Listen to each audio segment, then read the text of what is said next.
All right, welcome everyone. Hello, I'm so glad you're here. Thank you so much for being here, and a huge thanks to Monash for making today possible. My name's Joshua, and I will be your guide today through the world of LinkedIn and personal branding and how to use that as a tool in your life. So, one of the things I want to be really clear on today is I want today to be really practical, and you know exactly how to use everything that we are talking about in your job search. So, just very quickly in the chat, can you please say the word yes in big capital letters if at some point in the future you would like to get a job? Just so I know who I'm dealing with right now, in the chat, say yes. If at some point you'd like to get a job in the future. Okay, cool. So the reason we're going to talk about LinkedIn and personal branding today is this is an amazing way to help you stand out in your job search. I've used it personally when I completely changed industries. I went from being an engineer to a recruiter to starting a business. I then used it in recruiting to help hundreds and hundreds of people land jobs through LinkedIn.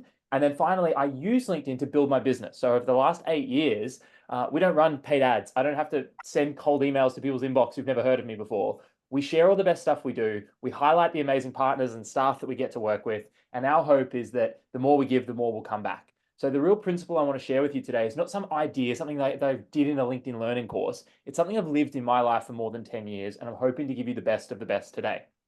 Now, with that in mind, I want today to be really practical. So we're going to run through 4 different things that you can use for LinkedIn and personal branding to help you stand out. But one of the things I've done today is I've prepared a little cheat sheet. I had sort of 15 minutes before our session today free, and I just put down everything on my mind on one little mind map that are sort of like the key takeaways, the big things I want you to be able to do after today to tick off. So I think what I'm going to do is in the chat, I'm going to pop in, I've never done this before, I'm going to pop in the cheat sheet right now. So you can grab a copy of it. So just go ahead and download the cheat sheet from the chat. Should just be called the Monash IT Branding and LinkedIn cheat sheet. It's right there. We're going to go through this in live time today, but I thought it might be nice just to have it. So that way, if after today, if you really enjoyed today, if you want to send it on to someone else or a friend, or if you want to refer back to it, you've got something really tangible, and hopefully we'll give you a bunch more than that. So let me run in and give you a bit of an idea of everything that we're going to cover, and then we'll dive straight into it. It's so nice to see over 100 people online. I absolutely love this. This is cool to see. And this session, I actually really prefer to run online than in person because I can screen share and we can be really interactive. So this is a perfect setting for today. So let's run in. I'm going to show you what we're going to cover today. Let me share my screen and pop me up as a little avatar here in the corner. That should work. Wonderful. All right. Oops, where am I going to go there? There we go. There's little digital Josh. That'll do. Okay, great. So here's what we're going to cover. So first things, we're going to look at 4 different areas of LinkedIn and personal branding today. So if you're taking notes, you've already got it in the chat, but I really encourage you right now. Now's the time to get off YouTube. Now's the time to close down Facebook, Instagram, TikTok. You cannot do this session and do something else. So if you're doing something else, take 5 minutes, finish it, come back to the session. But if you're here, close all the other tabs because this is what we're going to tackle today, and it's going to be hands-on and really, really practical. So first thing we're going to look at today, step number 1, profile optimization. I'm going to share with you the 6 fundamental areas of your profile that you absolutely must hit on to stand out in your job search. I'm going to show you, if you just get this bit right, you're going to dramatically increase the amount of people that are going to see you and the opportunities that are going to come your way. We're actually doing right now a 1-month challenge with a whole suite of people online and in our coaching community. And what they're doing, which you're going to get all the bonuses for free today, what they're doing is actually going through a process of working on their profile and increasing the views to try to get more job opportunities. So I'm going to give you those 6 quick hacks today and show you exactly how to do it. I won't give you the theory. I'm going to get you to put your LinkedIn addresses in the chat, and we're going to open them up and do some live LinkedIn profile reviews. So that's number 1. Step number 2, my favorite part of LinkedIn. If you get nothing else from me today, so this is the one thing you're going to learn from me today, if nothing else, the number 1 thing I want you to learn. If you forget me, forget this session, and you never use LinkedIn again in your life, here's the one thing. The most valuable resource you have in your career is your relationships. So I'd love you to jot that down, put it in your notes, type it out, text it to a friend, call mum and go, hey mum, the most valuable thing in my career are my relationships. Like literally call your mother and say it right now. Like I need you to get that the most valuable thing that you're going to find in your career are your relationships. Why? In Australia, 4 out of 5 jobs aren't even advertised, according to LinkedIn. That means you're 4 times more likely to get a job through a relationship or a connection than you are just blindly sending out resumes. And let's be honest, no one likes to do that. No one likes to scroll job ads and find that you need 17 years experience for an entry-level role and send off a boring resume that you know that you've customized pretty much not at all because you've had to send out 100 of them. We know this game. Recruiters hate it, students hate it. So why do we play it? My encouragement is to stop playing it. Instead, focus on relationships. And we're going to talk today a little bit more about how you can build those relationships, how you can expand those relationships, and how you can find people. I'm going to show you 4 different P's of relationships today to dig into, and we'll explore how to do all of them. Third thing we're going to look at is engagement. So this is a great little tip and tool. If you want to build a personal brand or start using LinkedIn, you never have to create content. So I just want to say that again. This isn't about like live streaming you eating breakfast every day. That isn't what personal branding is. Personal branding, simply put, is building your relationship and building your reputation, sorry. As you build your reputation, your brand will grow. If I say the word Nike, you have images in your mind. You have an association in your mind. If I say vaping, you have a different association in your mind. If I say McDonald's, you have something different than if I say the Matildas. If I say Monash University, or if I say, I was trying to think of a very dramatic opposite, maybe I won't contrast them so directly. Or if you say Virgin Australia, you think of very different things. Now, when we see reports come out about pay gaps in, like, especially gendered pay gaps, a report that came out over the last couple of weeks, that will damage some brands because all of a sudden there's this branding associated that's a negative thing. If we see that a university has won an award, that's a positive on their brand. So when you're engaging with people, and the 2 Ps are publicly and privately, whether that's in the newsfeed, whether that's in the DMs, whether you're meeting someone for coffee, you're either building or destroying personal brand, aka reputation. Think about this in your life. There's probably people in your life who you thought they were really, really great, and then they did something and you're like, ooh, I'm not going to spend as much time with that person. Or on the opposite, there might be someone that you didn't like or knew nothing about, but if they can add a ton of value and if they can help you and assist you, then that's going to build their brand with you. It's going to build their reputation. So what we're going to do today in the engagement section is show you how to build your brand and your reputation, not in a look at me kind of way, but by being genuinely interested in others. So something for your notes here, the way to be interesting is to be interested. If you want other people to be interested in you, be interested in them. And that's what I'm going to show you in engaging. And then finally, creation, and what I call for short form, FU, stands for content creation and the follow-up. Of course, part of personal branding can be creating content. LinkedIn is a great place to do that. I'm going to show you how. But even more important than the content is the follow-up. I'm going to show you how to meaningfully follow up and continue relationships. One of the #1 questions I get when we do this session. So with that in mind, that's where we're going. We've got 82 minutes to do it. We've got 130 of you online, which is epic. I'm so excited. And I just want to thank one more time Monash University for having us in to do this. Monash was actually back in the day when COVID hit. I know we don't want to talk about that too much, but when COVID hit, Monash University was one of the first universities, and I actually believe the first university, who did an online session with us. I'd never done an online Zoom session before. It had all been in person. Now we've done over 700 online Zoom sessions. So Monash was really innovating and thinking forward and really focusing in on how do we support our students? How do we help our students, even when we pivoted online?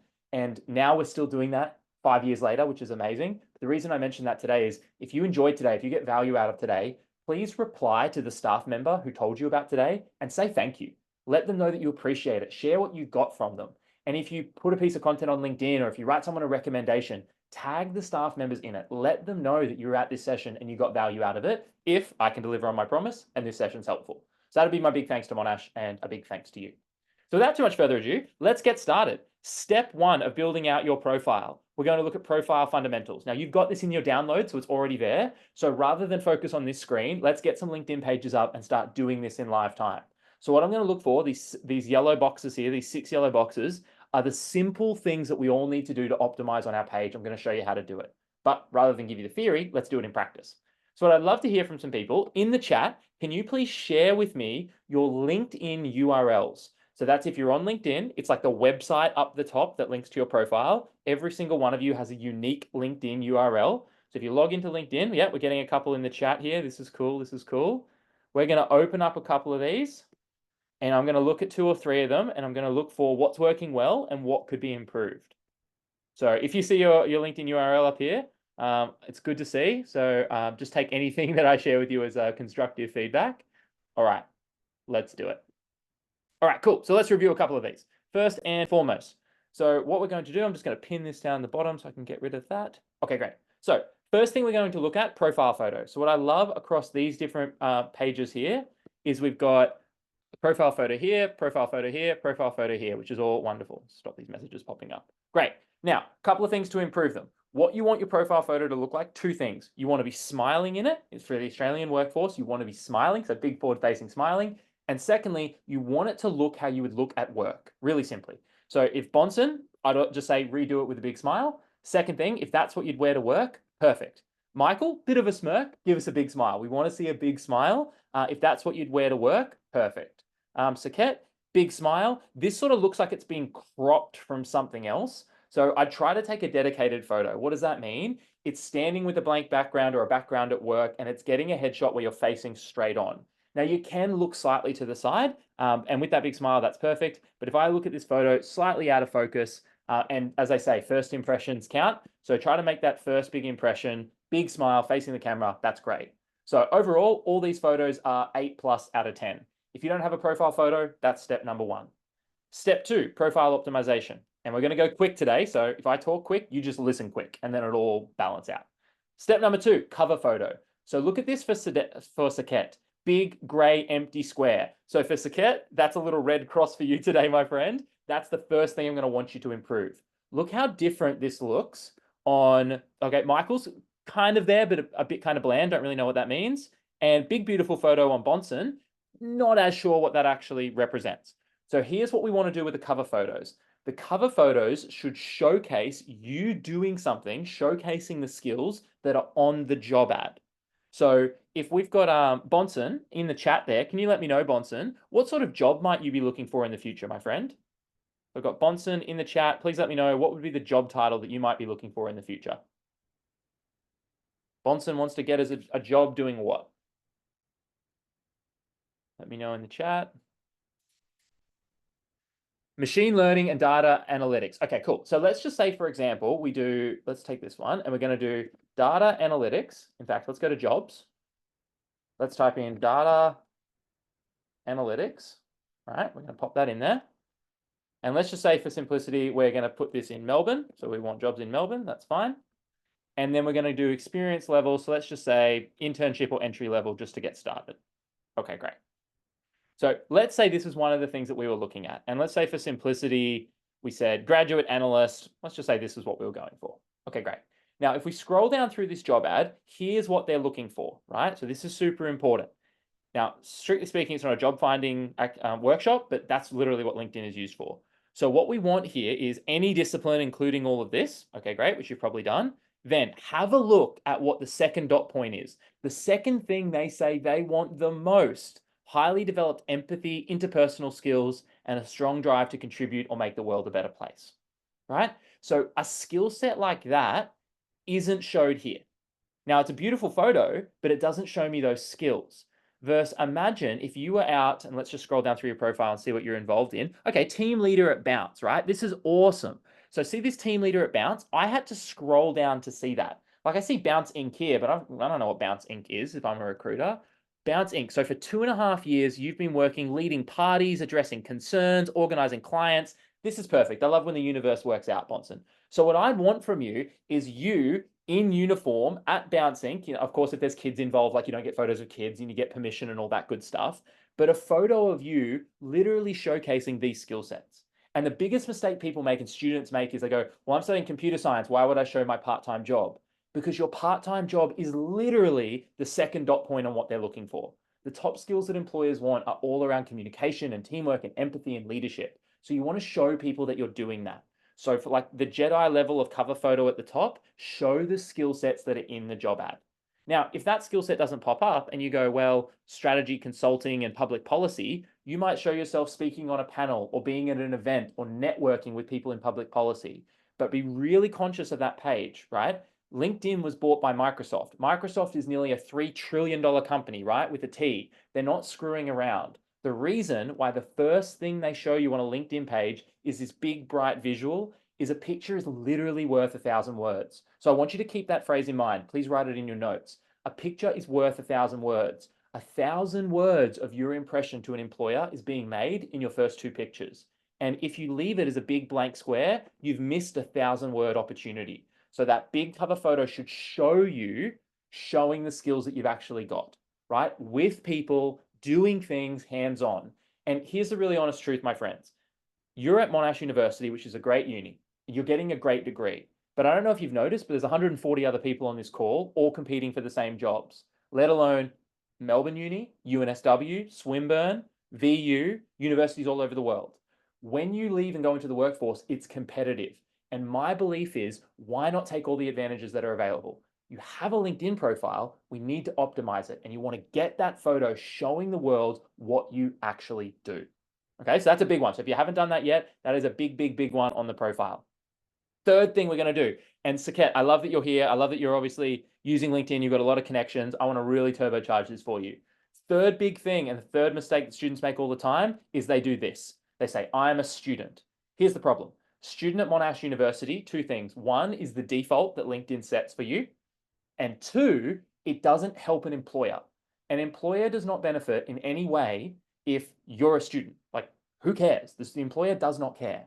So the mind shift you need to make when it comes to LinkedIn is you're setting up your profile to show your value to an employer. You want to show who you are and how you help and what skills that you have. So that headline, what I really want to see is rather than what you're studying, which is great, but so are thousands of other people, what I want you to show are not just what you're studying, but what you love, so what you're actually passionate about, where you have specific skills, and then I want you to feature in that any leadership or volunteering. So I've summarized that down in here in the headline. So what you study, great. So I'm a student at Monash University, great. Tell them what you're actually studying, be specific.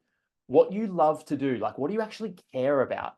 What you're good at. So if you have specific skills, so from Bonson, for example, we heard like machine learning. So we want to put that in there if you have specific skills, and then your leadership or volunteering. So I'll just go back to this example of Bonson for a sec. Right at the top, it might be I'm studying Bachelor of Computer Science, great. My passions are in machine learning. Like I'd literally write that next to it, comma, and then I'd put in there, I have 2.5 years experience, or here we go, maybe 3.5 years experience of casual work, leading teams, working with students, running parties, dealing with concerns. Like I'd put that front and center at the top. If you work with people, if you've got empathy and communication skills, put that at the top. Tell employers the skills that you have. And the reason we do this is, like anyone who ever designed a website before, everything else is below the fold. You have to scroll down to find out more. And you're not going to scroll down and find out more unless the top bit piques your interest. Now, remember, you might be thinking, but Josh, like this is a lot of stuff right at the top of the profile. It is, but that's why 4 out of 5 jobs that aren't advertised, that are found through relationships, LinkedIn's the #1 platform in the country that recruiters use to find talent. So if you just optimize that top bit about who you are and what you care about and what makes you special, you're going to stand out. Now, remember, if you go into your computer science class, and Bonson, you can tell me if this is true or not, in your computer science class, there might be 50, 100, 200 students. But I bet there's only one student who's got 2.5 years working at Bounce and is a computer scientist. Maybe there's 2. So you instantly stand out based on your experiences and your skills because you're the only one who can say that. Now, likewise, if we go over to Saket, and Saket's been a service technician for 1.5 years, and all the great things that they've learned there, amazing. You're going to stand out because of those skills. So if you're really technically oriented, I'd put that at the top. If Bonson's really people oriented, put that at the top. But you want to sell those skills straight away. And LinkedIn gives you a couple of lines worth of content that you can put up there. So you want to make sure you use it. So summary so far, 3 things on the profile. Firstly, profile photo. Big smile, professional, what you'd wear to work. Second thing, you want a headline, a cover photo, cover photo that is showing you showcasing the skills on the job ad. If you're not sure what skills they are, type it into the job search, scroll down, find the skills that they want, demonstrate them. Third thing is you want to optimize that headline. So make sure in that headline here, you're talking about what you're studying, what you love, what you're good at, which by the way is the Ikigai model, if anyone's familiar. And then you also want to insert in there any leadership or volunteering, any ways that you stand out. Fourth thing we want to include. Once we've done that, the about section. So if we scroll down, we've got a beautiful little about section here. Let's have a look at Saket. Okay, so Saket, that's a missing one. So think of the about section. This is like the career statement at the top of your resume, or it's kind of a little bit almost like a cover letter. So the about section is a bit of a bio and a little bit of a story about you. In here, this is a really good place to nail all these skills. So let's imagine that Bonson was going for this job and was really, really interested in consulting. Now, I've just picked this at random, so it's not saying that Bonson is, but let's imagine he was. I sit down with Bonson, you go, Josh, mate, I'm obsessed with consulting. And I'm like, amazing. If I take the word consulting and I go to Bonson's page and I do a Control F, it doesn't pop up anywhere. So, of course, Bonson hasn't optimized for this. But if you're optimizing that page for consulting, you want to hit a few of those keywords that are in the job ad and you want to nail them in this about section. Speak to them, talk about them. Now, sometimes people get to this point, they go, but Josh, what if I want to apply for lots of different jobs? I can't put all the keywords in there. And that's the problem. Most people's LinkedIn profile is vanilla. And there's nothing wrong with vanilla, but it's plain, it's boring, it's default. What you want to do is go high. If you just listen to me today, now you listen to someone else, they might tell you something else. We've worked with 60,000 students over 8 years, and we've seen it work again and again and again. Here's how you do it. Make your profile specific. What does that mean? You've got to tell me what you actually care about. You've got to say, I love consulting. You might say, you know what? I'm not technical. Like, I don't want to be a technician. That's not what I'm into. I love consulting. Or Saket might be like, I'm not into consulting. I want to be hands-on. So your about section would be, the thing that makes me different is I'm hands-on. I've got experience. I love the tools. I want oil under my fingernails by the end of a day's work. Like, really speak to what makes you special in that role and put it in the about section. If you're in doubt, take your resume, copy and paste it, put it into ChatGPT and say, summarize this into an about section that I can put on a LinkedIn profile. Right? Now, if you get really clever, what you might do on ChatGPT, we didn't have this back in the day, guys. You guys have these beautiful tools now. You might even copy and paste this into ChatGPT and say, here's a job I'm applying, I'm really interested in. Then you copy and paste in your resume and you say, based on the job and my resume, please tailor an about section for me and give me 3 versions of it. It tailors it up, you put it into your about section, see the ones you like, go back and forth. Now, if in doubt, an improvement from Saket would be to make one like Bonson, right? So just copy and paste what Bonson's got and change it, right? Put in your words. If you find one that's better than Bonson's, copy and paste that, change it, edit it, put in your words. And as you connect with people on LinkedIn, one of the things we'll do today is you want to be looking at different people's profiles and seeing what you like and what you don't like. If we click on some random student's profile here, now I don't know if the student's here today, they just popped up on the side. If we see something on their profile we really like, so what you'll notice here, no cover photo, not professional photo, so we want to be changing that. Let's see if we can find one that's got a really good example. Okay, here's Oliver. Okay, cool. This is a great example. Here's Oliver, big smiling face, and I bet you Monash University, that's either him in the car or he's worked on the car, right? See the difference? Monash Motorsport. I'm Oliver and I'm working with data intelligence for the motorsport team. So this example from Oliver, look how different that looks than this. Ready? Left and right. Oliver, fully integrated here. It's all come together. Saket's example, lots of connections, but it's kind of hard to see what he's into.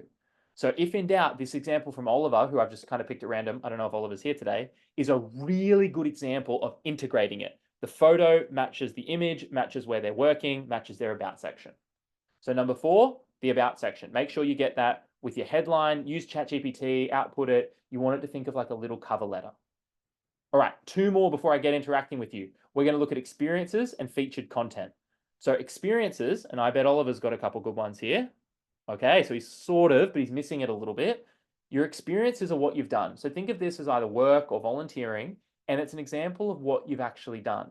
Now here, we've got Monash Motorsport for a year, and I'm sure this is really good, principal engineer. Here's the problem. With Oliver, I have no idea what he's done.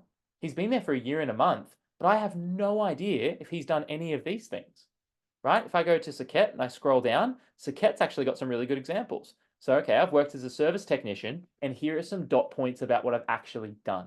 So when you're putting the experience in there, make sure you put all your experiences in there that you think are relevant to the job ad, and they're relevant if they speak to the dot points, right? That's what means they're relevant. But once they're in there, you've got to put your experiences in dot point format. So the format I recommend is using an action verb at the start, like I created, I coordinated, I brought together, I managed, I designed, like some sort of action word, and then a skill set that speaks to the job ad. So if you designed a strategy consulting framework, or you created a strategy consulting framework, or you drafted a strategy consulting framework, or you brainstormed ideas for a strategy consulting framework, those dot points, the action verb, something you did, and then link it to a skill set that you think a future employer might value. Third thing is you want to quantify or qualify the results. So with Saket here, we say, I received hands-on experience with power tools. I developed strong dexterity and technical skills. So this is qualitative. So he said, I developed these skills. I would push that to the next level and say, how do you know that? how do you know you develop strong dexterity and technical skills? Like, how would you measure success? Right? Now, we're in a STEM background here. We measure things, right? We quantify them. So you want to find a way. How do you do that? With numbers. The simplest way to do it with numbers is the number of hours of work. So if you say over a year, maybe it was 3 hours a week you worked on your technical skills in machine design. So you could say 3 hours a week times 60 weeks, because of 2 months, is 180 hours. So you develop strong dexterity and technical skills over 180 hours in mechanical design and electronics. It gives it a little bit more weight. So if you're ever in doubt when you're putting your experiences there, action dot points and quantify them. How many hours? What result did you get? Now, it doesn't have to be we won the national competition, but you might say we improved our acceleration by 11%. We decreased our whatever is important in motorsport by 8%. We tripled our membership in our student club. It's some sort of quantitative outcome that shows an employer that you're an achiever, right? Last thing I want to encourage you to do, which I haven't seen pop up anywhere on the profiles just yet, is the last point is featured content. I know I'm giving you these quick today. It's a lot of talking at you. That's why I've given you the takeaway, and I'm going to give you some bonuses at the end. The last thing I want you to do, featured content. So what LinkedIn lets you do, and I'll just bring up my profile just as an example because it's using the LinkedIn content. What LinkedIn lets you do is feature some content at the top. So some of the best things to feature at the top are recommendations that other people have given you, and then a post or two that you've put out that's been popular that highlights your work, right? So the way I've structured my profile, and just so you know, so this is our sort of value pitch. What we try to do is increase student engagement. What does that mean? Help students have a great time at uni, have lots of fun, get jobs, make friends, and step into leadership roles. Like, that's what we do. So our profile and everything I'm putting out to the world is me working with students and staff members at events to try to showcase that, right? It's all integrated.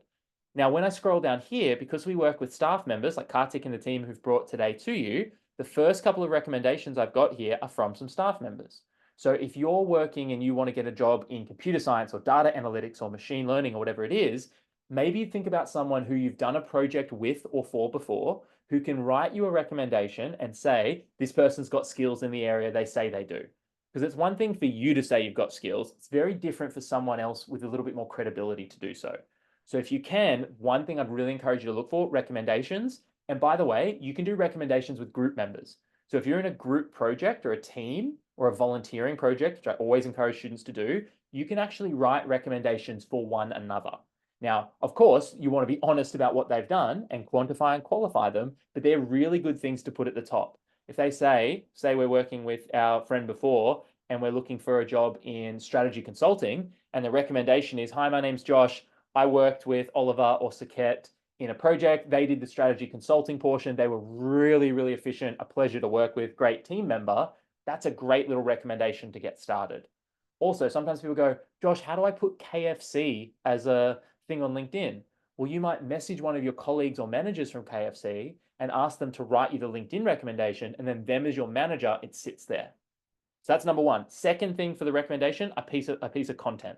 So when we get rated the top student coaching company in Australia in 2022, got voted as the top student coaching company in Australia 2022, I shared that and put it there. Why? Because it's an external body saying, hey, what these guys are doing actually works. They really care about students. Likewise, we want to share student success. So this was a student from a previous year who came to a couple of workshops, applied for 60 jobs, got 10 responses, and then ultimately got 3 job offers. So why would I share that? And of course, shared it with permission, asked for permission before I shared it and anonymized it. The reason I share that and pin it is our whole promise is the skills that we teach help students get jobs, and they help them make friends, and they help them help other students. So if we've got examples of that, it's a really nice thing to pin on the profile. So how does this help you? If you're out in the community at Monash, if you're volunteering, if you're an ambassador, if you're a mentor, with permission, grab a little photo with someone, we'll talk about this later, and then put that photo on your profile. Feature it as content. Now, if you're wondering, Josh, how do you do the featured content? You can either manually add it there, or you can click on any of your posts. So say I wanted to pin this post from being down in Tasmania over the weekend. You click the 3 dots, you hit feature on top of profile, and it would save it there. So if you make a piece of content, you can feature it there. Now, let's summarize, because I know the first 30 minutes is just me speaking at you. Next, I'm going to get your hands on and interacting if you're ready for it. In the chat, can you just put a smiley face if there's anything new you've learned today? In the chat, please put a smiley face if there's anything new you've learned today, anything you feel like you could put into practice straight away. Yeah, okay, cool. I'm loving this in the chat. Beautiful. And I like for Saket, all the big smiley faces that you sent me as a direct message. Awesome, brother. Also with Saket, given that I've put you on public blast here as well, and I love what you've done, please feel free to email me after today or add me, send me your revised LinkedIn profile, and I'll come back. I might even screenshot it right now for you. I'll come back and I'll do a free little profile LinkedIn review for you and do a little before and after. So if you take some of the stuff we've put into practice today, apply it to your LinkedIn, we'll do a before and after, and we might even share that out with the community to see how much it's improved. So thanks for being a good sport there.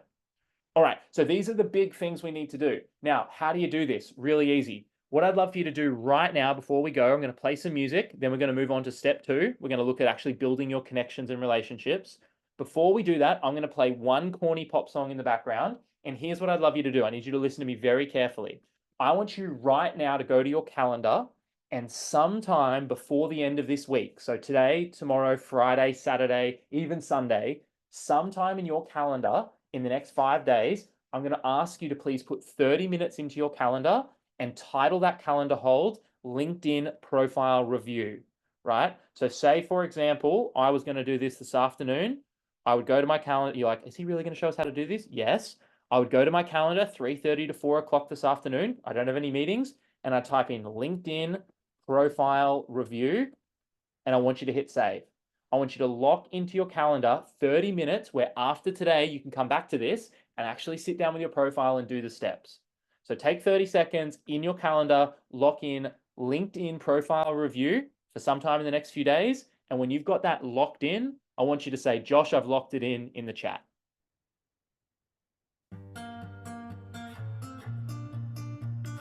Say, Josh, I've locked it in once it's in your calendar. Woke up this morning from a dream where we were floating through the sky,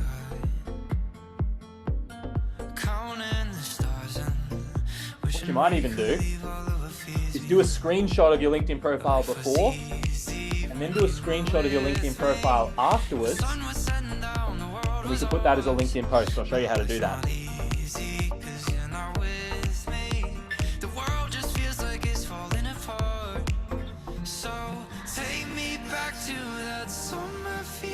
Calendar, 30 minutes. LinkedIn profile review. You're just going to do your own one. Yes, Richard. Yes, Benny. Yes, Saket. Let's go.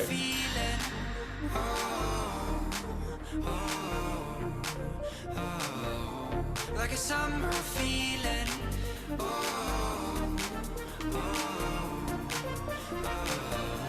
Like a summer feeling. Great work, Shia. Great work, Manny. Good work, Rupak.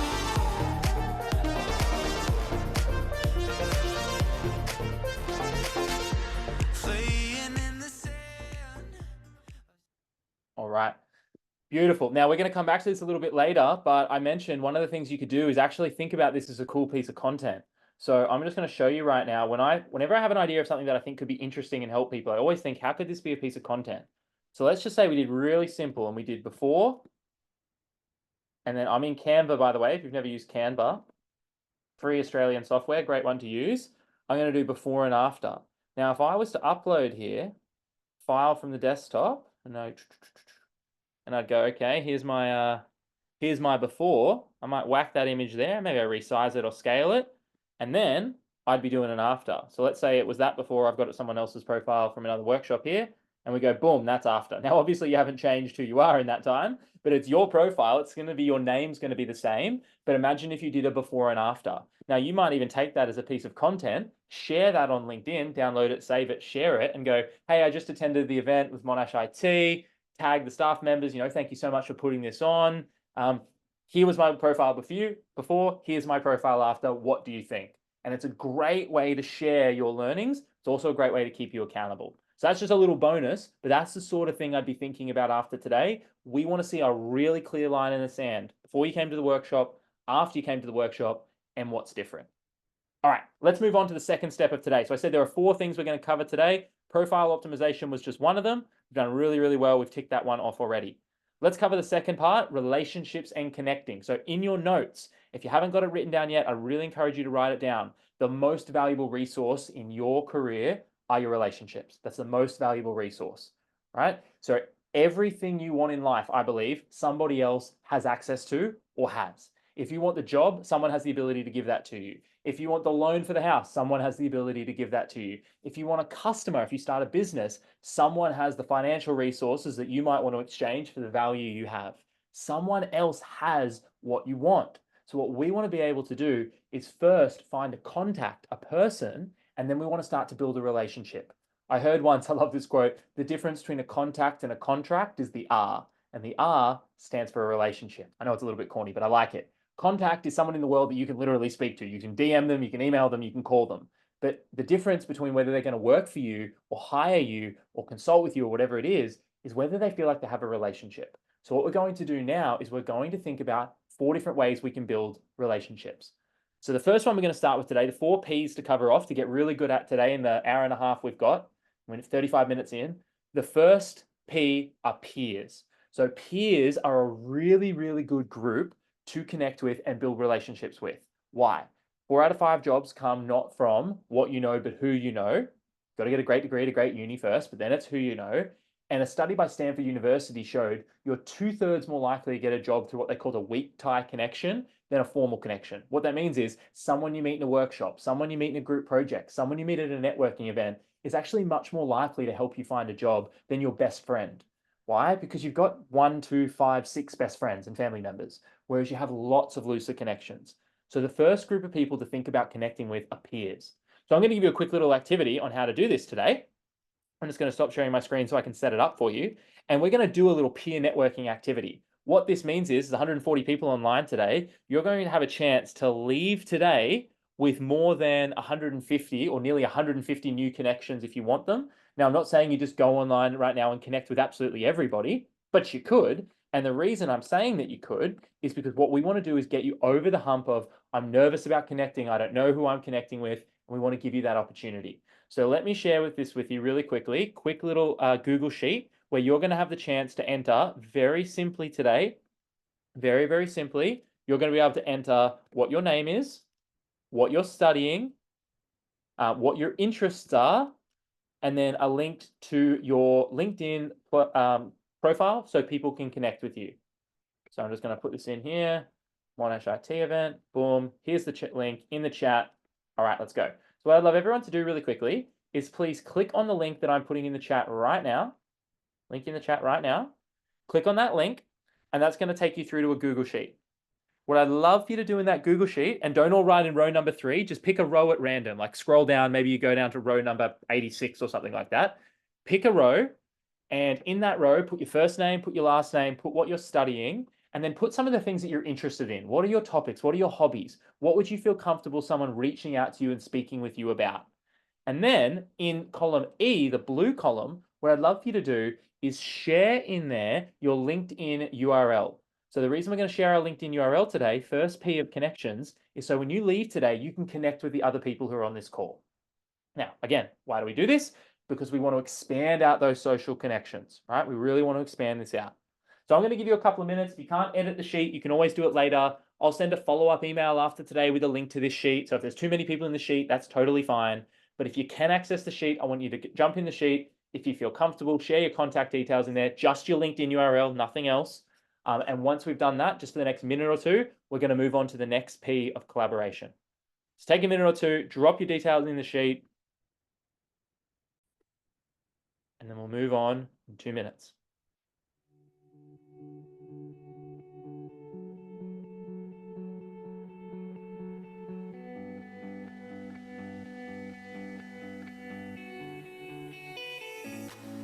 Were you here before? Gonna look you in the eye. You're just like an angel. Your skin makes me cry. You flow like a feather in a beautiful world. Now, it's really interesting, guys. I'd like you to note in the chat, as soon as I said, let's start meeting new people, 4 people quit the call. 4 people left. You don't have to share your details here, right? But if the first time you have an opportunity to network with people, if our reaction is, that's too scary, I'm going to leave, you're shutting down all the potential of LinkedIn, right? Now, it's not to name and shame. If people have left, they've left. But if you're here, this is just a chance for you to increase your networks. It's a great opportunity. You don't have to use it. But when we start talking about sharing and building relationships, we don't want that to turn into something that scares us off and we run in the other direction. If we do, we're closing the door to those relationships really, really early. And you can access the sheet later. That's totally fine. Sylvia goes, I'm personally terrified right now. That's okay. Now, what I want to be really clear with is LinkedIn, when you sign up to LinkedIn, you agree to their terms of service. LinkedIn is not Tinder. I'm just going to pause the music. Did everyone hear me there? LinkedIn is not Tinder. LinkedIn is not Instagram. LinkedIn is not Facebook. You're not asking someone to be your friend. You're not asking someone out on a date. And in fact, that violates the terms of service. What you're asking someone to do is to connect professionally. What does that mean? You learn from them, they learn from you. That's what connection's all about. So when we're using the platform, remember, if anything after today, we're connecting with people, if anything untoward happens in the DMs, that's straight to LinkedIn terms of service, very, very, very bad, / illegal and immoral. So we want to keep that in a place that's really healthy, really supportive. What I love about LinkedIn is it's not people tearing each other down. It's a very positive place. And so after today and you've built these connections, you'll be able to contribute to that, which is really, really good. Awesome. Cool. Okay, so I don't want to get too distracted on there, but what I want to share with you in the column E, I'm just going to share my screen, so it might stop you editing real quick, so stick with me. In column E here, what we've got is currently 32 people have put their LinkedIn in there. So after today, you could literally copy and paste this little message I've written for you up the top, connect with these 32 people, and look, I'll just do one right now so you can see how it works. Let's click on Jonathan. Forgive me if I've connected with you already. Okay, great. So here's Jonathan here. I hit connect. I click a little add note and I say, hi, Jonathan, instead of name. Hi, Jonathan. It was great to connect with you today.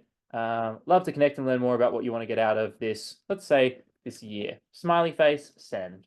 Right? Now, Jonathan is completely free within Jonathan's rights to decline my request, right? Jonathan does not have to connect with me. That's okay. That's his right. But what you've got the ability here to do is to start building those connections. And I'm going to show you why in a second. But I want to show you it's not scary. If you're in here and you search for the word gaming, Control F for gaming, oops, if I can spell gaming correctly, you've now got in this sheet 2 different people who love gaming. You type in coding and you've got 5 people who love coding. You type in football and there's 6 people who like football. So now you're blending what you're interested in with people who maybe have complementary skills, and it's a great way to start building connections. Okay, that's step number 1. Second thing that we're going to do besides peers, and it's not just connect with anyone, it's people studying your degree, is when you're connected with other people, some of those people might have jobs or opportunities or experiences that you can leverage off. We're going to look at that in the engagement section.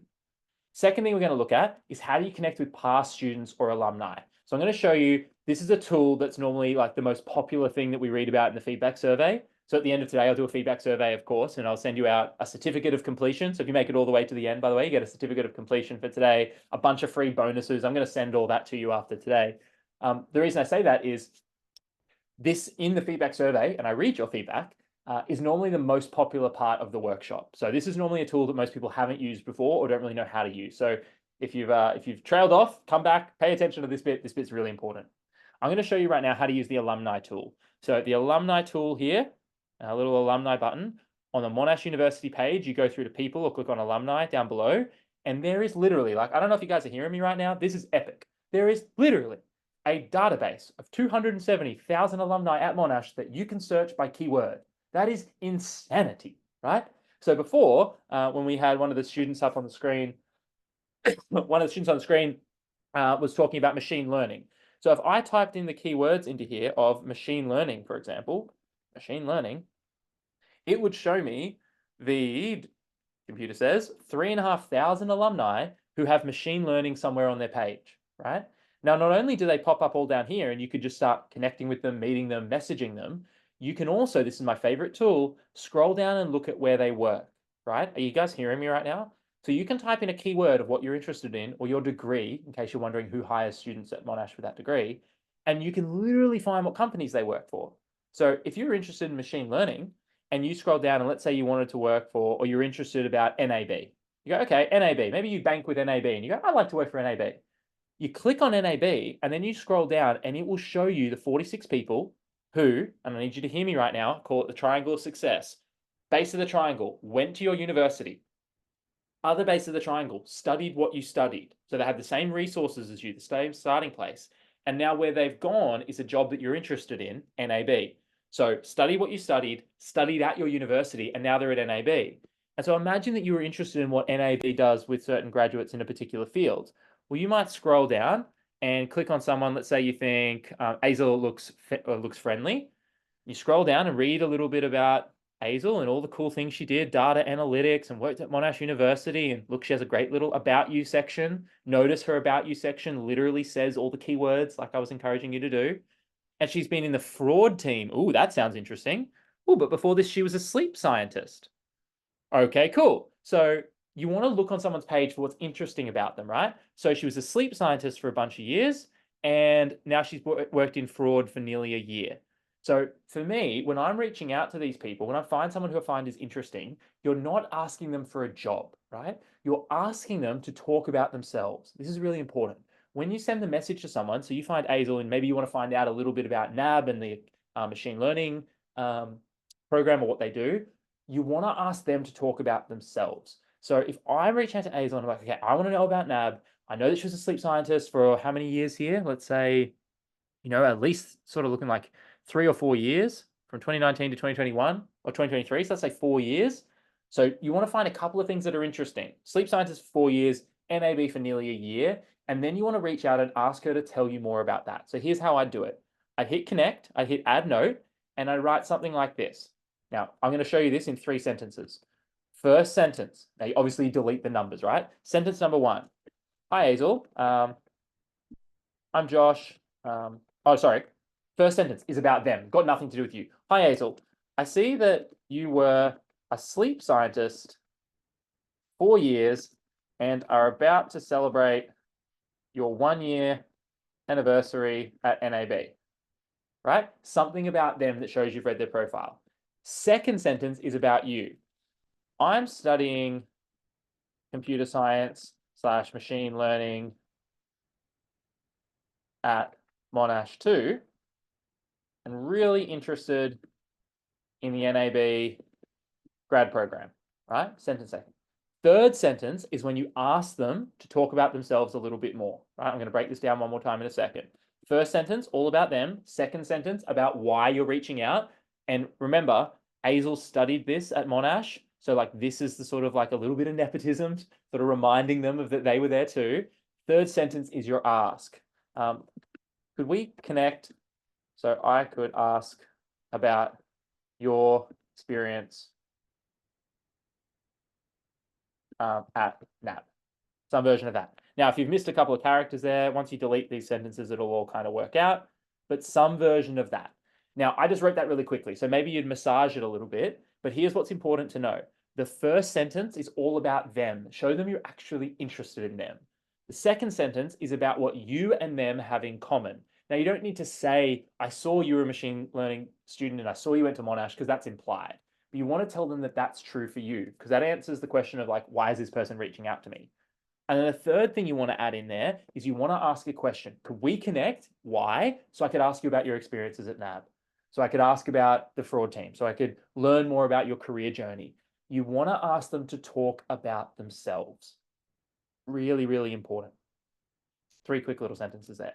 Now I'm going to add this onto the mind map for today, because then once we've brought this in, you're going to be able to have a bit of a look at it. So I'm just going to add this little image onto today. This is often one of the things people ask, like, how do I reach out to people? Easiest way to reach out to people, 3 sentences about them, about us, about you specifically. All right, so I'm going to upload this. Now, of course, 3 sentences. 1, about them. 2, about you and them. And then 3 is about you. So this is in your ask to talk them, to speak about themselves. Okay, great. Now you might be like, Josh, I don't feel comfortable reaching out to people. Totally fine. You don't have to reach out to people, right? All of this is optional. But if I'm in your position and I am interested in machine learning, and I know that NAB is the 3rd biggest employer of machine learning graduates from Monash, I'd be really interested in talking to someone from NAB. Now, as a quick rule of thumb, if these companies have a whole bunch of employees, 10, 20, 30, 40, I'd be reaching out to 3 to 5 of them, maybe in different departments. Because Hazel works in the fraud team, but if we scroll down and pick, I don't know, Stephen, you'll notice that Stephen doesn't work in the fraud team. He works as a senior consultant engineer in marketing technologies, right? So I'd scroll down and say, hey, Stephen, you've worked for Telstra, ANZ, Energy Australia, NA, but you've worked for 4 huge employers. I'd love to know a little bit about your experience and how you've used your Monash degree for the future. Also, what is that background all about? I'm so interested, right? So you might reach out to a couple of different people from each of these companies. Now, you don't have to, right? You don't have to do anything.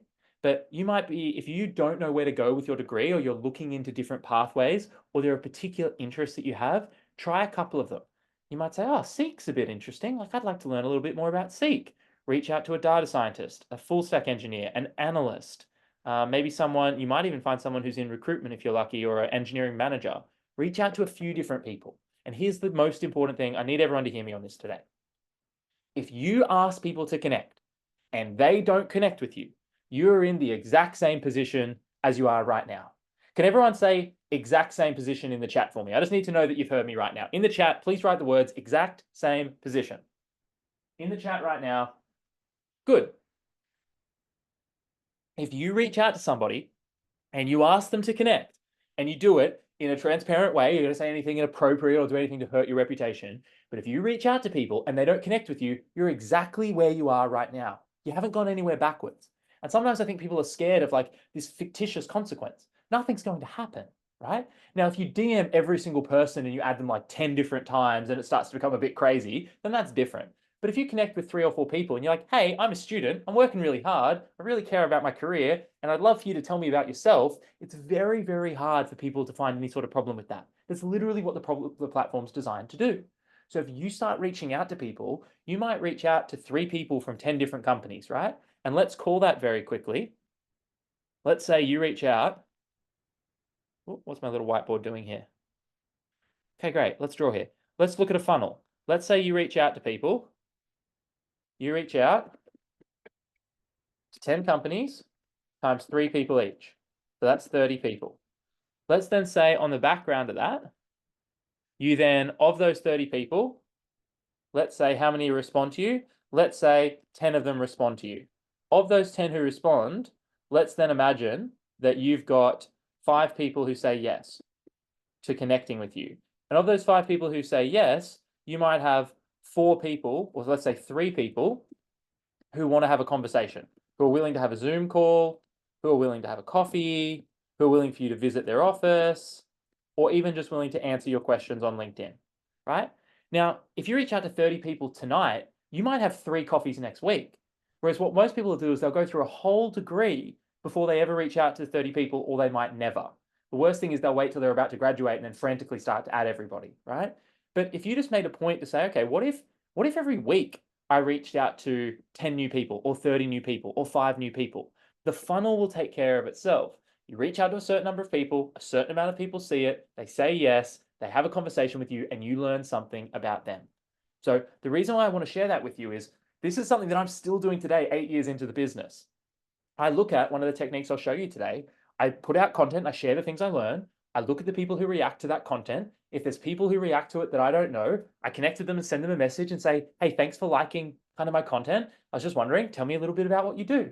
And enough of those people turn around and go, oh, well, I liked your content because we love students and we want to support students with LinkedIn and personal branding. And I'm like, amazing. Like, do you have anyone to run the training? They're like, no, we were looking for someone. I'm like, amazing. What if I ran it for you? And then enough of them turn around, they go, that'd be fantastic. And I'm like, great, right? And like, as someone who studied an engineering degree, that's what I call doing business, right? Like, there's no tricks, there's no black magic. Here's the cool stuff we do. People say, I like that. You say, what did you like about it? And enough of them turn around and go, can you do that too? So you're like, Josh, how the heck does this help us? Well, let's imagine you're studying computer science or something like that. And we go through some of the chat links that we had in the chat. I'm going to scroll up, find someone's profile from earlier today, sorry. We find someone's LinkedIn profile in the chat. Let's load one up. Here we go. Let's load up Alex. Alex shared their profile in the chat. And your name's Alex and you're doing mechanical engineering. Amazing. Like, brilliant. And then you share some content about what you've done as a mechanical engineer, or you share what you've done as a team member at Coles, or whatever it happens to be. And then you've been connecting with people and alumni and staff, and you see that one of the people you connected with at NAB liked your post. And then you can reach out to them and say, hey, thanks for liking my post. Like, I'm nearly celebrating, 8 years nearly with Coles. I'm kind of ready for maybe the next step in my career. I want to be a mechanical engineer after all, if that's what you want to do. And they go, that's amazing. We're actually hiring mechanical engineers. And you're like, that's incredible. What if we had a coffee? What if we had a call?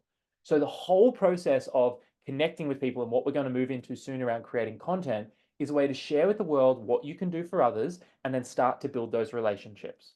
So I just want to summarize the first two places we've gone. First P in relationships is peers. You're connecting with one another. Why? Because let's imagine you connect with Alex after today. And let's go through here and we type in the word mechanical. And there are currently 5 different people on here who are studying mechanical engineering, right? Or something similar to that. So let's just filter these off really quickly. Let's get mechanical. So let's imagine you connect with these 5 people today, right? Here are 5 or 6 people even, 6 people studying mechanical engineering.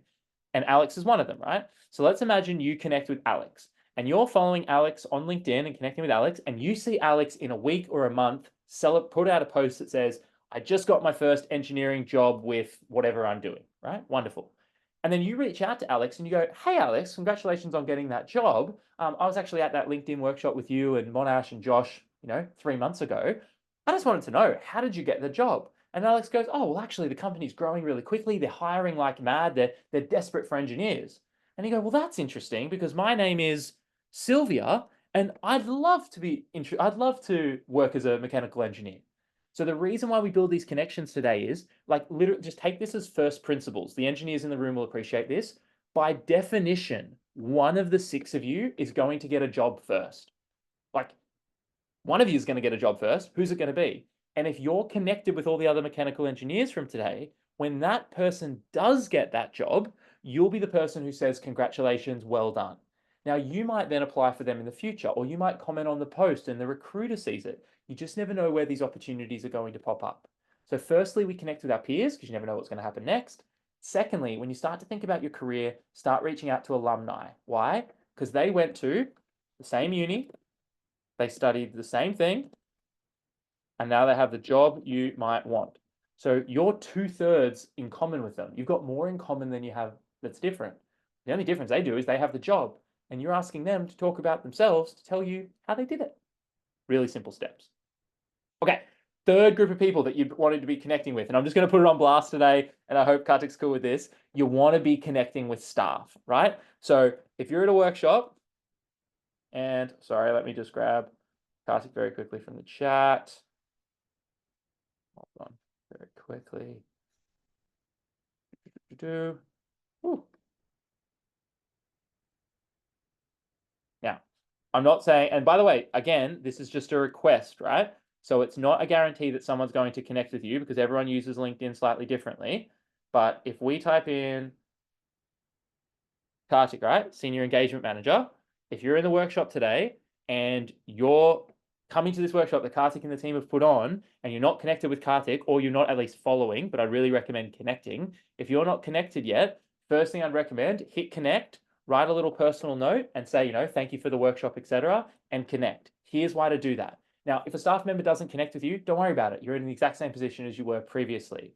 But anytime you're going to an event at Monash, first thing you want to be thinking is connect with the staff members. Here's why, because check this out. Here's a thing you can do. When you're connected with someone, so notice Kartik has 277 connections, but we're not connected yet, so I can't do what I'm about to tell you to do. Imagine if you're connected with, so let's say we're connected with Gavin. If Gavin and I are connected, I can actually click on Gavin's connections. So if you reach out to Kartik after today, hey Kartik, thanks for the workshop, that was great, wonderful, hit connect. I can then click on that person's connections and I can search the connections for keywords, right? This is incredible. So I can type in mechanical engineer. Hopefully this will do it for me as is. Great. And what that search just did was it searched, I'm going to show it for you here. It searched the connections of an individual person that I just typed in based on what I asked it to do. So it searched and found 27 results with a bunch of different mechanical engineers based on an individual person, right? Which is crazy. So I'm going to show you how to do that I'm just going to upload it here. add it to the mind map so you'll have it after today. You've now got, if you connect with staff after an event, you type in that phrase like mechanical engineer or whatever you want to be studying, and then you're going to find a big long list of people. So let's say after today, you've connected with Karthik and you find out that here are some connections. I'm just using someone different, but say it was Karthik. And you go, okay, I'd really like to know a little bit about Planet Innovation, right? And Daniel. Okay, great. So you might message, in this case, it's Gavin. You could message Gavin and say, hey, Gavin, really nice to be with you in that workshop.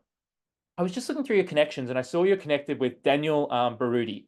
I'm really interested in Planet Innovation and I see that he's a mechanical engineer there. I was just wondering, is there any chance you could introduce me to him? So you're one step away from all of the connections in your direct connections networks. So if anyone's ever heard of the 6 degrees of separation, this is how this stuff actually works. So you might go, well, it's not fair. 4 out of 5 jobs come through who you know, not what you know. But you underestimate who you already know. So for Gavin, if I want, like, I didn't study mechanical engineering. I just typed in this because it's what the last person said they wanted. I'm one step away from 27 mechanical engineers just through this one person, Gavin, right? Now, if you go through different staff members, and I'm not saying you're not using them for the connections, but you're going to their event. And at their event, I'm literally telling you to do this, right? So if they turn around and go, no, I do not want you to be proactive in your career and I hope you stay unemployed for the rest of time. If they say that, tell them to call me, right? But if people are bringing me in, they know what I teach. And what I teach is build relationships, leverage relationships, further your career, be proactive, put yourself out there. Now, I'm not saying you all add Karthik and search and ask him for 50 introductions. I'm going to give you a caveat. But what you want to do is put into practice the lessons that we've learned today. Maybe you go and you do your 30-minute LinkedIn profile review. And once that's done, you then connect with a staff member or two, maybe not from today, but from somewhere else across the university. And then you reach out to them and go, you know what? On the 6th of March, I went to this LinkedIn event and I've spent like 2 hours since working on my LinkedIn profile. I'm ready to move on to step 2. I'm working through the 4 Ps of connection and relationship building. I connected with, how many people are in the spreadsheet now? Let's have a look. Well, why is that scroll all the way down? Scroll all the way to the top. You know, I've connected with 58. Wow, 58 different people have put their LinkedIn in the chat. I connected with 58 people. I've gone onto LinkedIn and I've reached out to 30 different alumni. I'm starting to have coffees and interesting conversations. I was just wondering, there's this one person I'd really love to meet. Is there any chance you could introduce me? Now, if anyone from today does the 30-minute LinkedIn review, they post their before and after, they connect with 58 people, then they connect with 30 people, so 3 people from 10 different companies. You can message me and ask that question. I'll introduce you to someone, because I'm not going to introduce you to someone if you turn around and ask me to do it this afternoon, because it seems like a cheat code. I'm going to introduce you to someone that I trust that's in my network if you prove that you're willing to go above and beyond. So for example, if you clicked on, and again, you can do it with me. That's why the 4th P, by the way, is presenters, speakers, panelists, anyone who gets up in front of you. Connect with the people who Monash is picking to put in front of you. Like Monash has picked today for me to be in front of you, right? Crazy idea or not, they've picked me. If you go to a panel event for International Women's Day and they pick 4 amazing women from the Monash alumni community, connect with them, right? If you connect and they say no, you're exactly where you are. But connect with people who put their LinkedIn profiles in front of you. Why? Because then you can do exactly this. Once we're connected, you can scroll down, you can click on my connections, and you can literally type in the title or wherever it happens to be, machine learning, if that's something that you want to study or work in. And you can go, hey, Josh, you're connected with 690 people who have machine learning. So you might go, okay, let's be more specific. I actually really want to work at Deloitte. Okay, great. So you go, Josh, you're connected with 13 people at Deloitte who study machine learning. And I'm like, oh, I didn't even know that. And you go, hey, I was just wondering, Katie, like, is there any chance you'd feel comfortable introducing me to Katie? And here's what I'm going to say. I'm either going to say, sure thing, I know Katie, you know, Katie and I was in a workshop together, or we connected, or however we know each other. Or I'm going to say, sorry, I don't really know Katie, I don't feel comfortable. Now, if I say no, you're exactly where you are right now. But if I say yes, you're one introduction off speaking to someone who's literally working in your dream job. Now, I'll do this just so I don't violate Katie's privacy here, but I'm just going to click on my messages to Katie. And actually, okay, this is great. I can show you this. So Katie and I have actually never spoken on LinkedIn. So I'm going to guess we were in a workshop together or something like that a few years ago, which is wonderful. She was involved in student leadership, which is normally kind of my jam and my space. Okay, cool. So we probably got together somewhere here. Great. Now on Katie, the reason I show you this is I wouldn't show you a private message. Katie and I haven't spoken together. So I could say, hey, Katie, dot, dot, dot. Today I was in a great workshop. I've been working with Monash University, and this student named insert name here has reached out to me because they're really interested in machine learning and Deloitte. I was just wondering, is Deloitte looking for great young students? The answer is always yes. Awesome. Would you feel comfortable if I introduced you to this person? Now, Katie might turn around and say, sorry, Josh, I don't feel comfortable with that. In which case, I'm like, no dramas at all, right? We're exactly where we are right now. But if Katie goes, sure, like we're hiring, we're always looking for interns, I'm like, awesome, Katie. Can I introduce you to Sylvia Farabend? Can I introduce you to Chatamont Ek? Can I introduce you to Taj Singh? And you're one connection off being introduced to someone who you want to meet. Now, the condition for this is you don't just add people and go, hey, Kartik, introduce me, because Kartik will, one, never invite me back because it's way too much work. But two, you haven't shown that you're willing to go above and beyond. So you do the basics first. You optimize your profile. You start connecting. You connect with your peers.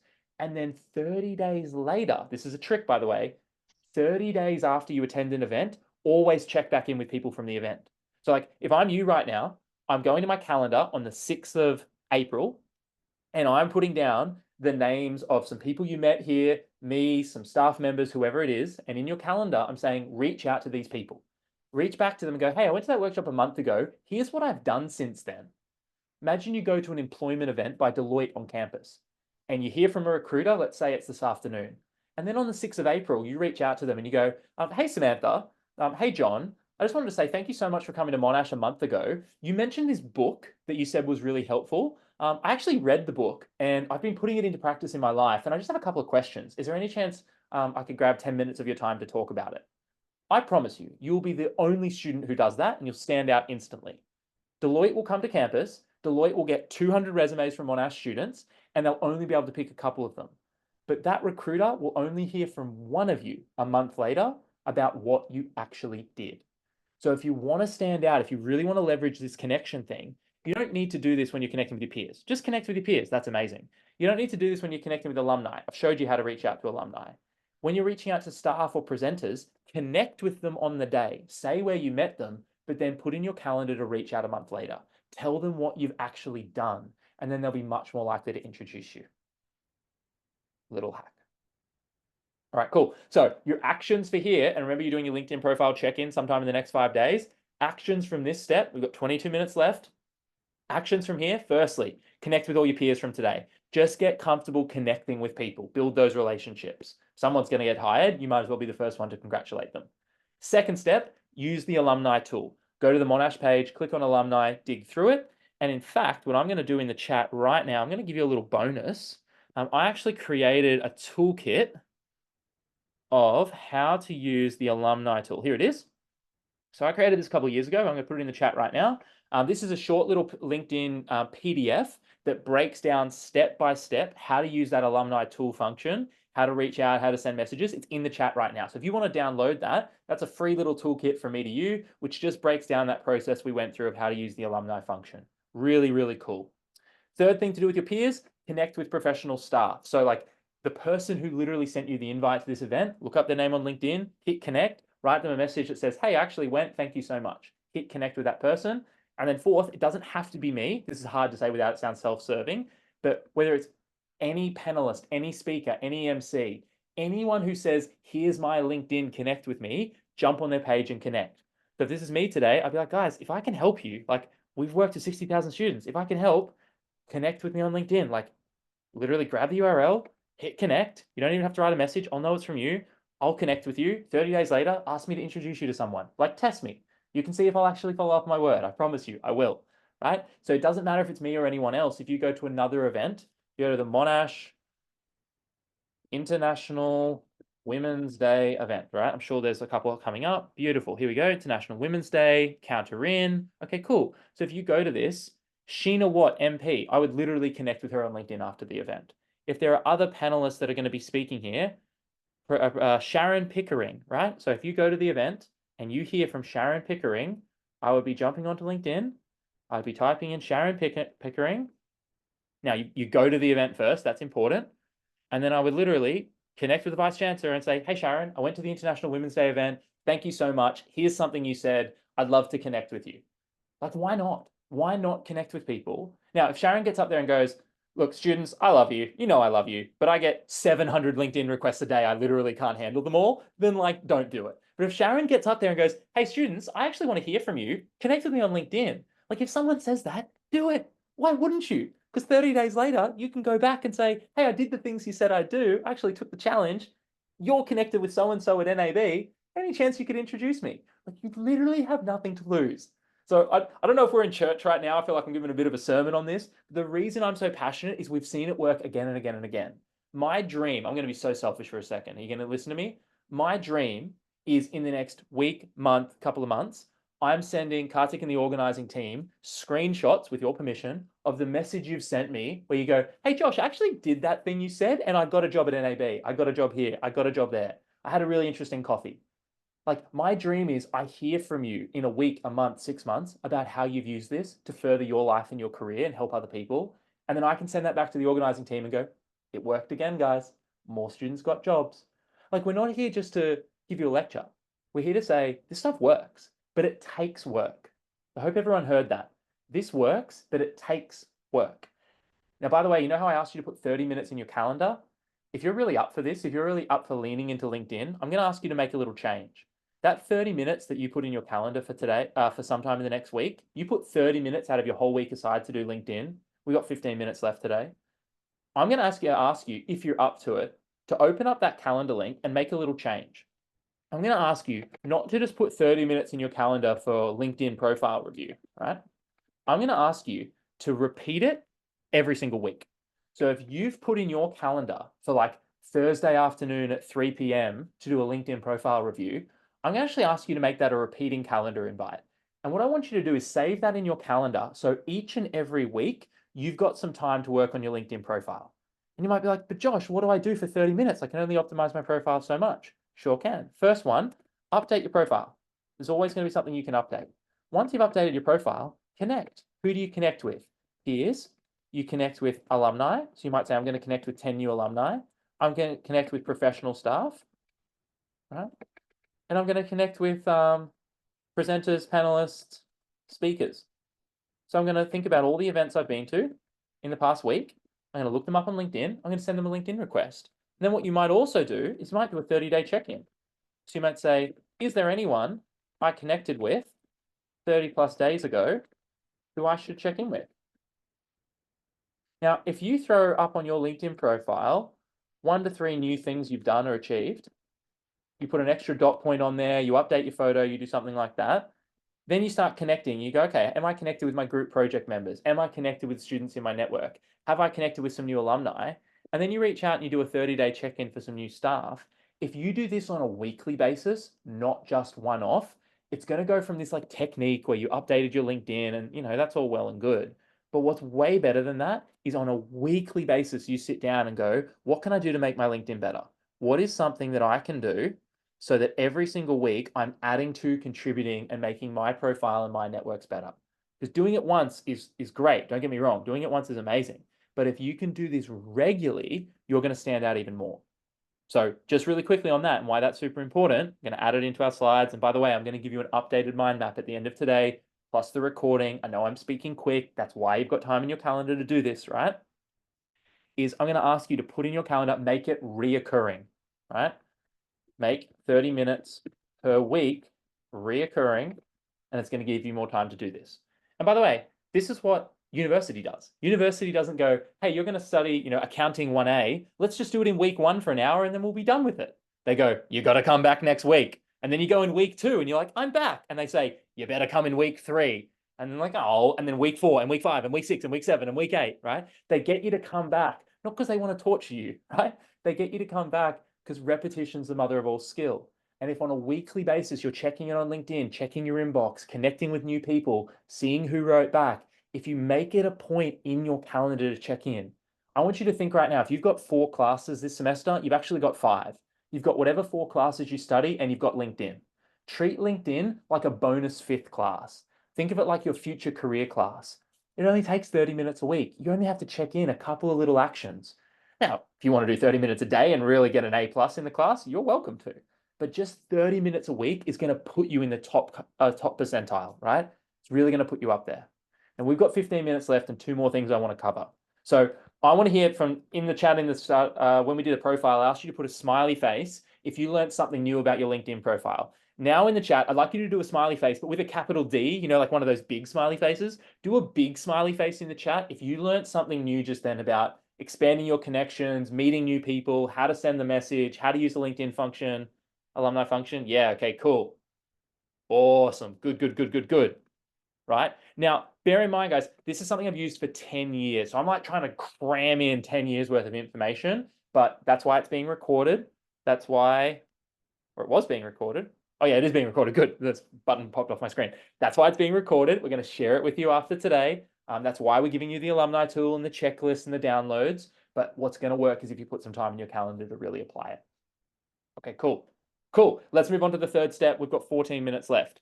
Third step of this process, we're going to start looking at engagement. I'm going to make it really simple.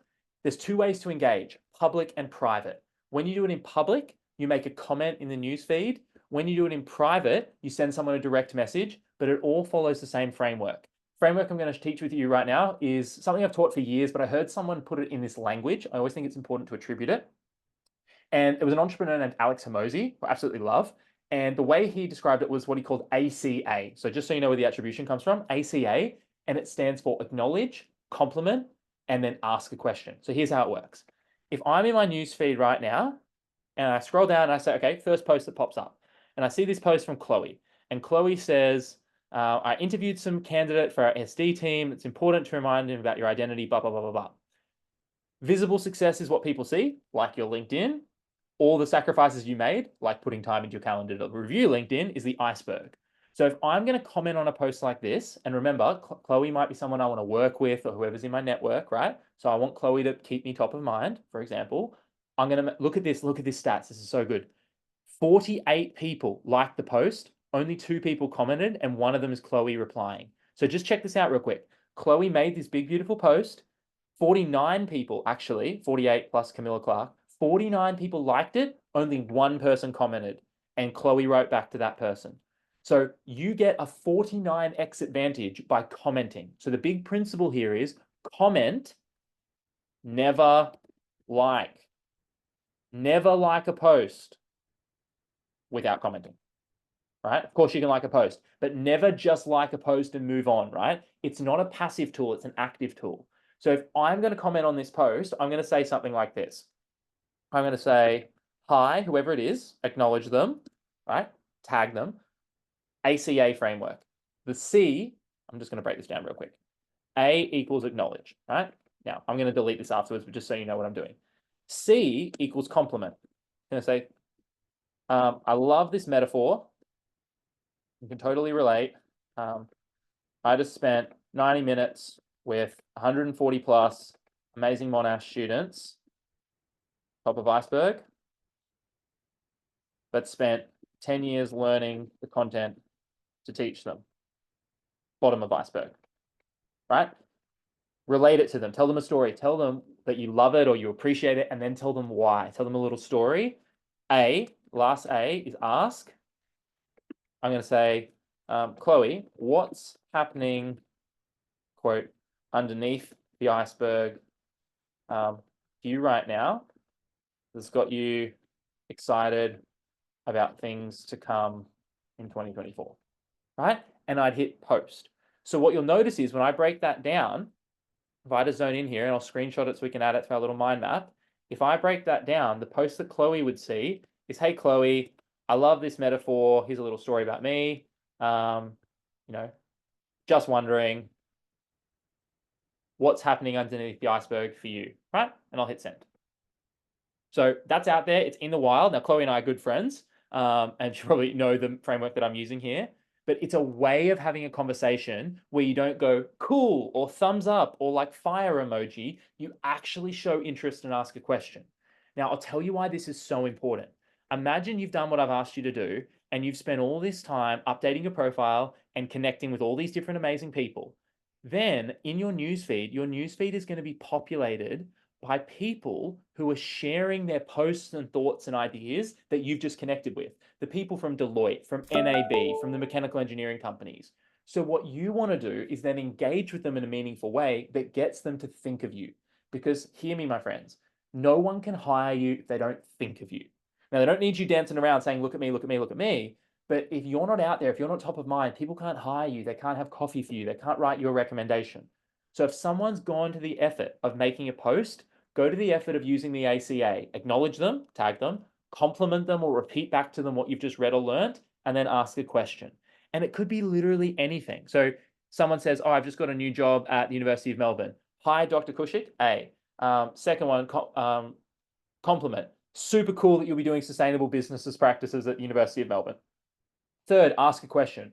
What's your number one tip for someone wanting to be more sustainable in their business? Post, right? And if this person knows what they're doing, they'll write back to you. You'll be top of mind. So same thing all the way through. Staff having lunching at the campus, tagging Carolyn. Hey, Carolyn, super cool to see the lunches. Just wondering, what was your top learning from the event?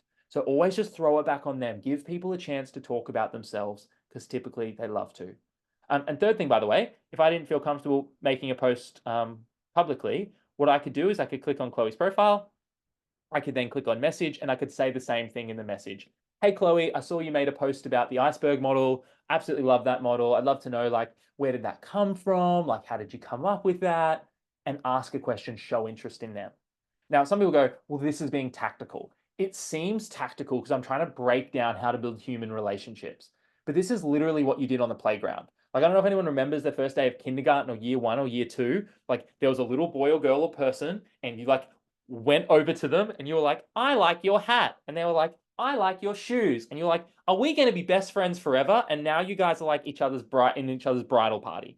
That's how it works. It's these little things of you're a boy with a hat. And you're like, I'm a girl with a hat. And you're like, we both have hats. And now you're friends. I literally dropped my kid off at daycare this morning. This is literally what they do. There was a kid on a tricycle. He was a bit lonely because we dropped him off. He walked over, he got on the tricycle. Now him and this girl are running around on tricycles having a great time. And they're best of friends. This is how we form relationships. We acknowledge that there is a human in front of us. We give them a compliment or we say something about what they're doing in a friendly way. And then we ask to find out a little bit more. So if it seems like super tactical, it's just breaking it down. But for some reason, people are scared to do this. That's why 48 people liked that post and only one person commented. Liking is lazy. Liking takes very little effort. And here's the most important thing. Liking helps them, but it doesn't help you. You don't benefit by liking someone else's post. Great, they got 48 likes on their post. Who cares? You don't benefit. You're using LinkedIn to further your career, right? To contribute to other people, to share your message. So for you to benefit, comment, ask a question, be interested. What I said at the start, the best way to be interesting is to be interested. Fourth step, we've got 6 minutes left. Fourth step that we want to cover today, and we're going to wrap up with a quick little survey at the end. Fourth step is creating content. Now, today, we covered a lot. Content is a huge topic within itself that could quite literally be its own workshop. So what I'm going to do right now is give you a really simple model for how to create content. I'm going to copy and paste it in the chat, right? Here's a simple comment. Whenever I go to an event, this is the framework I use to create content. So if you were to create a post after today, the simplest way to do it is you go to your home screen, you type in the prompts I just said, and you fill it out. Today, I went to an event with Monash University about personal branding. Thank you to the organizers of the event, and maybe you tag them in the posts, etc. Right? My 3 biggest learnings were whatever they happen to be. Profile review, how to use the alumni tool, the ACA framework, whatever it is. Then what I like to do is say, it was great to meet, and then I tag some of the new people that I met. So if you've connected with 5 or 6 people, tag some of those people in the post. Finally, I'd ask a question at the end to get people engaging and talking about the topic. What's your top tip for a second-year student trying to get their first internship, right? Whatever you're interested in. And some version of that post where you say, this is what I did, thank you, here's what I learned, tagging people you met, and then just asking your community what's your top tip is a really great way to share with the world what you're up to. Now, I'm going to give you as a little bonus after today, I'm going to link with you in the follow-up email, a Google Drive with a whole suite of LinkedIn tools and resources. One of the things I'm going to share with you in that suite is my little weekly checklist. So if you literally want to go to creating a piece of content every single day, here's a little checklist of what I do. So if today's Wednesday, it might be sharing a quote and what it means to you, but it's nice and easy content every single day if you want to. That's kind of Jedi level of content creation. You don't need to go there straight away, but it's an easy way to do it. I want to share with you one more little technique, which is what I call the selfie technique. It's the easiest piece of content you'll ever make. So here's how it works. What I'd love everyone to do very quickly, two final things that we're going to cover today before I send you a bunch of bonuses. What I'd love everyone to do is pull out their mobile phone. So if you've got a mobile phone, pull it out right now. All right, here's what I'm going to encourage you to do. Now, if you don't have your camera on, this is a good time to put your camera on. Pull out your mobile phone. And what I'd love you to do is put your phone on selfie mode. So open the camera and put it on selfie mode. You're like, is he literally teaching us how to take a selfie? Yes, I am, right? So put the phone on selfie mode. And when you've got the phone in selfie mode, here is the photo I'm going to challenge you to take. I'm just going to put it on speaker view. I want you to take a version of this photo.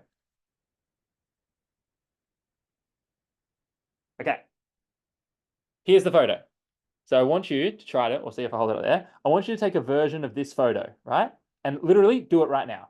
So put your phone on selfie mode, turn around, kick the boyfriend out of the screen or the cat out of the screen or whatever it is, and just take a little selfie of you, waist up if you don't have pajama pants on. That's happened once or twice. So waist up, take a photo of you that's sort of like semi-professional.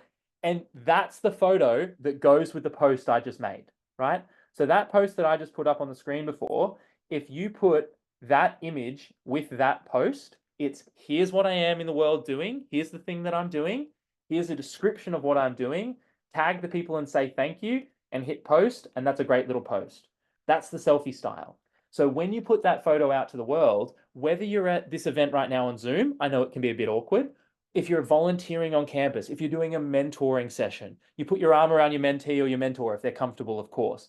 Take a little photo of what you're doing. If you read a book and you're like, I just read Why We Sleep by Matt Walker and why sleep's so important, and you take that post, so funny, I just pulled this off the shelf.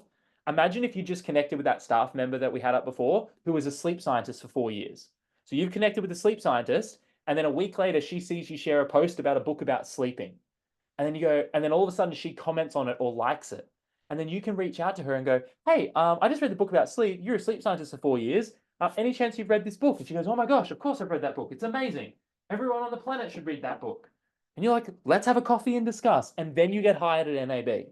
And people don't think this is how it works, but this is how it actually works. It's that some random person was a sleep scientist and you read a sleep book and then you share it and that creates the connection.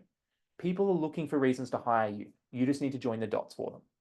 So what I mean is the last step of connection here is of creation. Once we've created, we've then got to follow up. How do we do that? Check the people who like our posts and follow up with them. So if you've made a post, I've actually got it tagged on my desktop, my last post.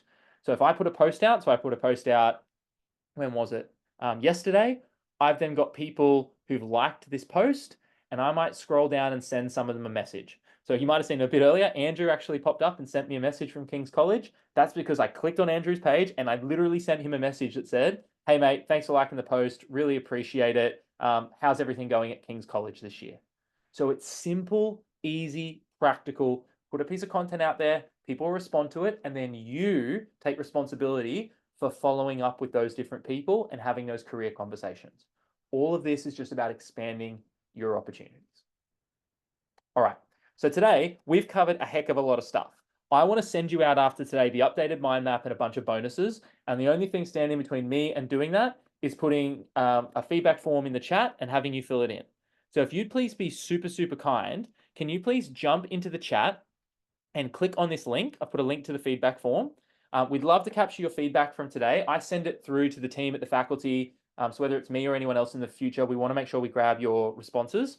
Two big things. Make sure you get your email right, because we're going to be sending out a whole bunch of bonuses after today, including all the LinkedIn checklists and things like that. And the second thing is everyone who gets all the way to the end of the workshop and fills in the feedback form receives a certificate from me, which is credentialed with Credly. And with 2 little clicks, you can add it to your LinkedIn profile that says you've completed this LinkedIn and personal branding session. So if you fill in that feedback form just in the next couple of minutes, this afternoon, I'll send out all the certificates. They're going out today, so you can't do the feedback form tomorrow or next week. You have to do it today. If you do the feedback form today, I'll send you a certificate. I'll send you the mind maps. I'll send you the bonuses. And also we're going to tell you a little bit about some cool stuff that's coming up in the future. So if we're ever back working with Monash and we've got an event, you'll be the first to hear about it. So if you please be so kind, I've just turned off the chat function really quickly. I know sometimes at the end people say thank you, and I really appreciate that. I've turned off the chat function just so that feedback form is sitting there so everyone can click on it. Once everyone's clicked on it, I'll just play some music in the background for the next 2 minutes. Once those feedback responses come in, we'll move towards wrapping up the workshop. So huge thanks for today. Don't go anywhere yet. Make sure you click on that link in the chat, fill in the feedback form. I really want to send you out a certificate and all those good things. I'll just play one final corny pop song as those responses come through, and then we'll move towards wrapping up today.